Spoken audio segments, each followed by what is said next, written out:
ભારતીય થલ સેનાના ગૌરવ અને સાહસને પ્રદર્શિત કરતી પરેડ આજે આર્મી ડેના રોજ જયપુર ખાતે ભવ્ય રીતે આયોજિત કરવામાં આવી હતી। આ આર્મી ડે પરેડમાં ઉત્તર પ્રદેશ, ગુજરાત, પંજાબ, હરિયાણા, હિમાચલ તેમજ રાજસ્થાન એનસીસી ડાયરેક્ટરેટના કેડેટ્સે ભાગ લીધો હતો, જેમાં જામનગર એનસીસી ગ્રુપ હેડક્વાર્ટર અંતર્ગતના 36 ગુજરાત એનસીસી બટાલિયન ભુજના તોલાણી કોમર્સ કોલેજ ભુજની 4 કેડેટ્સે ગૌરવપૂર્ણ રીતે ભાગ લીધો હતો।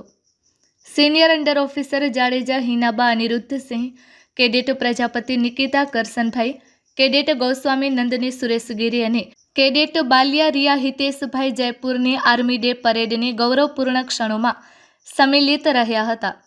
36 ગુજરાત એનસીસી બટાલિયન ભુજના કમાન્ડિંગ ઓફિસર કર્નલ વિકાસ પ્રભાકરે આ તમામ કેડેટ્સને આર્મી ડે પરેડમાં ભાગ લેવા બદલ અભિનંદન પાઠવ્યા હતા અને રાષ્ટ્ર સેવા માટે પ્રોત્સાહિત કર્યા હતા।